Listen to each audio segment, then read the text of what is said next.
예. 우리가 알아야 될 것이 무엇이냐면, 우리가 지금 가장 많이 생각하고 가장 많이 기대고 있고 가장 많이 의지하고 있는 것이 무엇인지를 항상 생각하고 놓치지 말아야 됩니다. 얼마 전에 이제 어떤 어려움 가운데 있었던 한 성도님, 그러니까 신앙생활 잘하다가 이제 다른 유혹이나 또 다른 이제 시험거리에 넘어갔어요.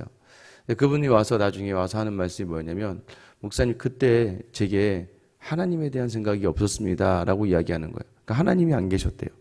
왜 그때 제게 하나님이 안 계셨는지 모르겠어요. 그러면서 그 하나님이 없는 자리에서 일어난 자리가 결국 자신의 자리를 더 어렵고 힘들게 하는 자리로 만들었다는 거예요. 이 세상을 살아가면서 우리는 가장 귀한, 우리의 가장 힘이 되시는 하나님을 놓치지 말아야 되죠. 물에 빠진 사람이요, 옆에 딱 봤는데 덩치가 좋아 보이는 사람, 그 사람을 붙든다고 해서 다 사는 건 아니죠. 왜냐하면 옆에 있는 사람도 수영을 하지 못하면 같이, 오히려 그 사람도 좀 더 살 수 있어, 좀 더 물이 있을 수 있는 시간을 내가 붙잡으면서 마치 물귀신 작전처럼 그 사람도 같이 가라앉을 수밖에 없죠. 그러니까 수영을 할 때는 몸의 유무와 상관없이 뭐가 기능이냐면, 수영을 정말 잘하는 사람이라고 한다면 어차피 물이 있기 때문에 우리가 아무리 덩치가 커도 그 사람의 손을 빌면 살 수가 있죠. 그러니까 그 상황, 우리가 삶의 자리에서 구원의 자리, 천국을 누리는 자리는요, 하나님이 정해놓으셨어요. 오직 예수를 통해서, 그리스도의 십자가를 통해서, 믿음을 통해서만 얻을 수 있는 자리인데도 불구하고 우리는 그 자리를 자꾸 세상의 것으로 채우려고 한다는 거예요. 그래서 그 세상에 의지하던 것들이 있고 의지하던 사람이 있으면요, 하나님은 어떻게 하신다는 거예요? 그것을 끌어내리고 그것을 무너뜨리신다는 거예요. 왜요? 우리 때문에. 오늘 본문에 선포되는 말씀도 그런 내용입니다. 1절에 보면, 이방 나라들에 대하여 선지자 예레미야에게 임한 여호와의 말씀이라. 성경을 보면 하나님은 여전히 유대인에게 집중하세요. 그런데요, 하나님이 이방 나라에 대해서도 심판하신다라고 이야기하는 건 무엇입니까? 역사의 하나님 주관자가 되신다는 거예요. 그런데 오늘 누구를 향하고 있는지 보면 2절에 보면 애굽에 관한 것이라고 이야기해요. 애굽에 관한 것인데, 이 지금 애굽이 어떤 상황이냐? 유다의 요시야 왕의 아들 여호야김 넷째 해에 유브라데 강가 갈그미스에서 바벨론의 느부갓네살 왕에게 패한 애굽의 왕 바로누고의 군대에 대한 말씀이라. 여러분, 애굽은 항상 강대국이었어요. 이집트는. 그런데 바벨론이 신흥 강대국으로 막 떠오르니까 이집트에서 고대 그 중동 지역의 패권 때문에 애굽에서 먼저 이 바벨론을 치려고 전쟁을 하러 올라갑니다. 근데 여러분 아시겠죠? 올라가는 과정에 이 요시야 왕이 이 애굽을 막아서려다가 무기또에서 전사하고 말아요. 그래서 애굽에서는 여호야김을 왕으로 세우고 그 다음에 다시 이 바벨론으로 진군해 나갑니다. 근데 문제는 갈그미스라는 곳에서 전쟁을 했는데 그곳에서 패했어요. 바벨론이 이제 새로운 패권 국가가 된 거예요. 여러분 어떻습니까? 마음이 이제, 애굽이 지금 굉장히 좋지 않은 상태겠죠. 굉장히 좋지 않고 어려운 상황인데도 불구하고 하나님이 애굽에 하나님 말씀을 전하게 하시는 거예요. 3절 말씀 보세요. 너희는 작은 방패와 큰 방패를 예비하고 나가서 싸우라. 너희 기병이여 말에 안장을 지옷하며 투구를 쓰고 나서서 창을 가며 갑옷을 입어라. 작은 방패, 큰 방패, 기병, 안장, 투구, 창, 갑옷을 다 챙겨 입으라는 거예요. 이 모든 것을 준비하고 다시 향하라. 다시 전쟁으로 나아가라고 이야기해요. 전쟁에서 승리하려고 하시는 걸까? 아니에요. 5절 6절 보세요. 여호와의 말씀이니라. 내가 보니 그들이 놀라 물러가며 그들이 용사는 패하여 황급히 도망하며 뒤를 돌아보지 아니하면 어찌미냐? 두려움이 그들의 사방에 있음이로다. 애굽에게 대해서 말하는 것은 무엇이냐면, 지금 그들이 전쟁에 나가도 다 도망할 거라는 걸 이야기해요. 놀라서 도망하고 용사도 도망하고 두려움이 그들에게 가득할 거다. 한번 나가봐라 이거예요. 옷 다 챙겨 입고 한번 나가봐. 내가 이길 수 있는지. 6절 보세요. 발이 빠른 자도 도망하지 못하며 용사도 패하지 못하고 그들이 다 북쪽에서 유브라데 강가에 넘어지며 엎드러지는도다. 너네 다시 전쟁해라. 그러니까 하나님께서 이것은 뭐냐면, 그들이 전쟁에서 패한 것을 상기시키시면서 또다시 입고 또다시 나가봐. 그래도 너희는 여전히 패할 거다라고 이야기해요. 그 이유가 무엇입니까? 그리고 이전에 패했던 이유가 무엇일까요? 7절 8절 말씀 보면은요, 강의 물이 출렁임 같고 나일강이 불어난 같은 자가 누구냐? 애굽은 나일강이 불어난 같고 강물이 출렁임 같도다. 그가 이르되 내가 일어날 땅을 덮어 성읍들과 주민들을 멸할 것이라. 강이 출렁임 같이 나일강이 불어난 같은 자. 이게 뭐예요? 물이 넘쳐났다. 그러니까 적당히 담아야 될 그 물이 넘쳐났다는 건 뭐예요? 애굽이 교만해졌다라는 것을 이야기하는 거예요. 교만한 애굽을 향하여 하나님께서 지금 심판을 하신다는 거예요. 얼마나 교만했던지요. 9절 말씀 보면은 말들아 달려라, 병거들아 정신없이 달려라, 용사여 나오라, 방패 잡은 구스 사람과 붓 사람과 활을 당긴 루딤 사람이여 나올지니라 하거니와. 이 애굽에는요 함께 동참했던 나라들이 있었습니다. 구스 사람, 붓 사람, 루딤 사람들까지도 이 애굽의 군대에 편입되어서 전쟁에 참여했던 거예요. 그러니까 애굽은 당연히 자기들이 이길 거라 생각하는 교만이 있었던 거죠. 교만한 자는 패망의 지름길, 우리 교만이 패망의 지름길 아닙니까? 애굽의 교만을 하나님께서요, 애굽의 교만을 돌아보지 않으신다는 거예요. 근데 왜 애굽을 하나님께서 이렇게 치시냐 이거예요. 그들의 교만 때문에. 근데 왜 그들의 교만, 뭐 다른 나라는 교만하지 않았나요? 그런데도 왜 굳이 하나님이 애굽을 치시느냐? 10절 말씀 보세요. 그날은 주 만군의 여호와께서 그의 대적에게 원수 갚는 보복이리라 라고 얘기해요. 칼이 배부르게 삼키며 그들의 피를 넘치도록 마시리니 주 만군의 여호와께서 북쪽 유브라데 강가에서 희생제물을 받을 것입니다. 하나님이 작정하셨다는 거예요. 애굽을 치기로. 애굽이 하나님의 대적이 되었다는 거예요. 왜 대적이 되었습니까? 11절 말씀 보면 처녀딸 애굽이여 길르앗으로 올라가서 유황을 취하라. 네가 치료를 많이 받아도 효력이 없어 낫지 못하리니 내 수치가 나라에 들렸고 내 부르짖음은 땅에 가득하였나니 용사가 용사에게 걸려 넘어져 둘이 함께 엎드려졌습니다. 여러분 결국은 애굽을 무너뜨리시는 가장 큰 이유는 무엇일까요? 교만해서, 그냥 교만해서? 아니에요. 지금 하나님께서 이 애굽이란 나라 자체는요, 이스라엘 백성들이 이제 피하는, 자꾸 자신들의 피하는 처소, 의지하는 처소로 이 애굽을 삼고 있었기 때문이에요. 애굽은 그렇게 큰 문제가 있는 나라는 아니었어요. 왜냐하면 모든 나라가 그러했으니까. 하나님을 모르는 모든 나라는 항상 그렇게 교만하고 항상 그렇게 폭력적이었습니다.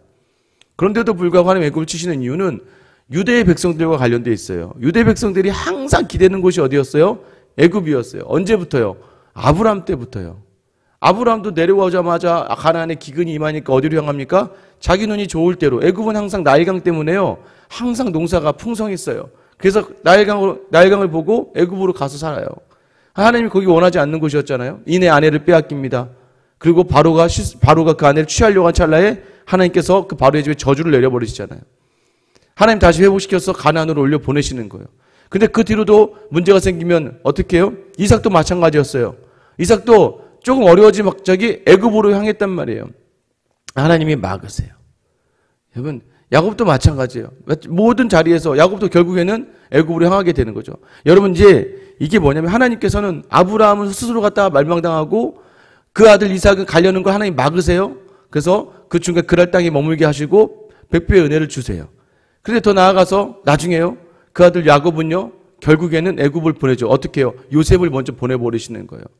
여러분, 이게 애굽이 나쁘다는 것이 아니라 하나님을 대신해서 의지하였던 자리는 항상 하나님이 싫어하시는 자로 결과가 연결됩니다. 왜요?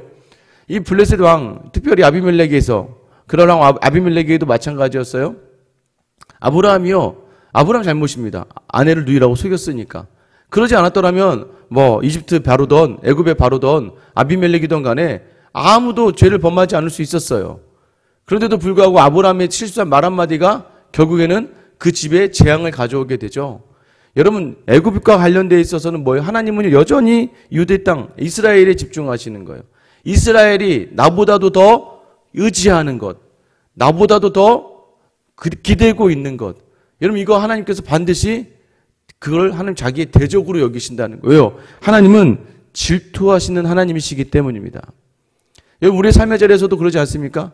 믿음으로는 믿음이라고 이야기는 하지만 마지막 최후의 노선, 뭔지 아시죠? 인간적인 최후의 노선. 내가 기대는 그 사람, 내가 기대는 그 환경, 내가 기대는 돈, 내가 기대고 있는 권력, 명예, 인맥. 여러분, 이 모든 것들이 말로는 항상 믿음이라고 이야기하면서 하나님께 모든 것을 내가 맡겼다고 해놓고서도 여전히 내 뒤에 내가 기대고 있는 것들이 있어요. 하나님이 그것을 미워하시는 거예요. 하나님은 근데 그것이 어쩔 수 없이 이렇게 가는 건 모르겠지만 하나님보다도 항상 먼저 기대고 있는 거예요.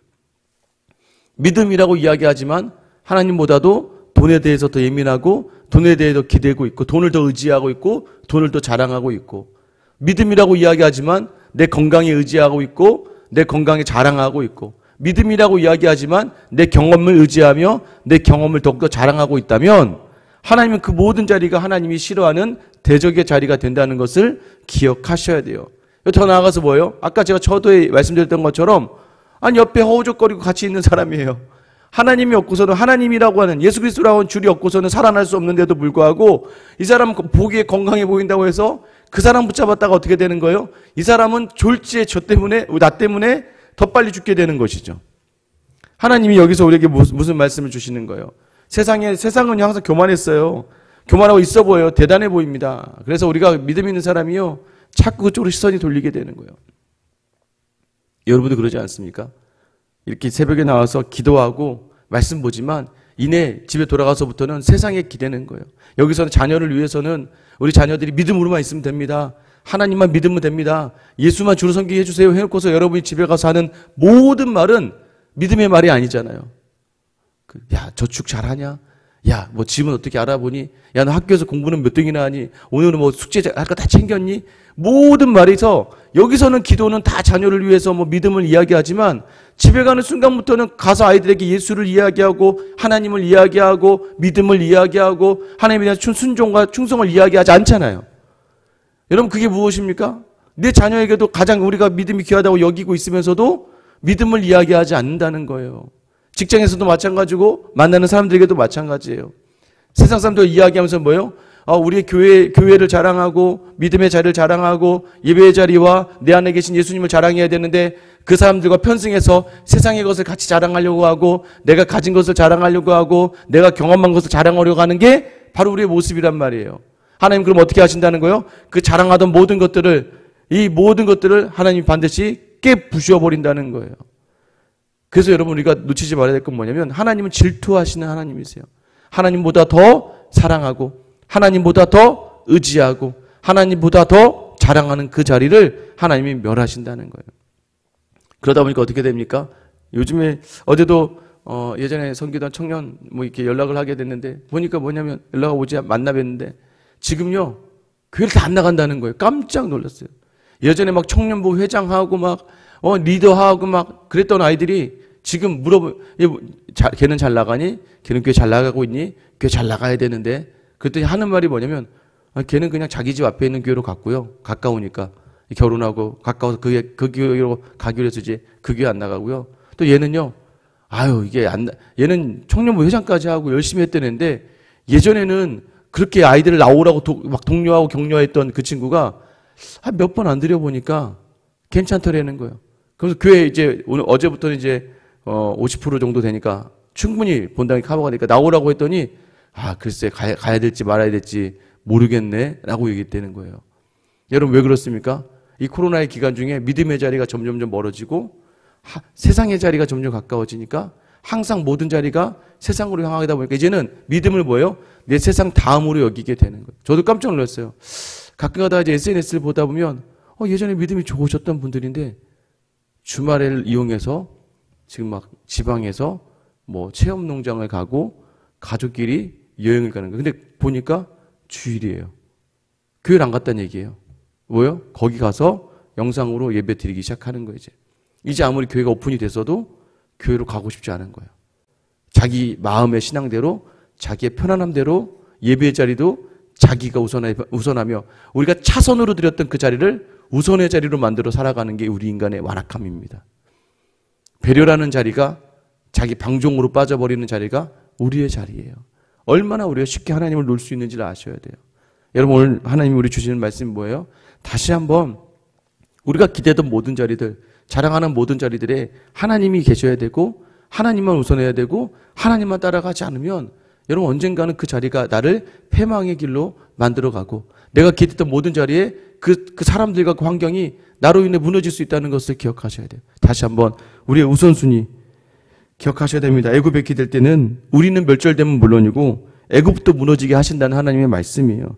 그러니까 하나님보다 더 의지하고 있다는 것들 내려놓으시고 다시 한번 하나님께만 집중하며 하나님을 자랑하며 나아갈 수 있는 귀한 하루, 귀한 한 주가 될 수 있기를 예수님의 이름으로 축원합니다.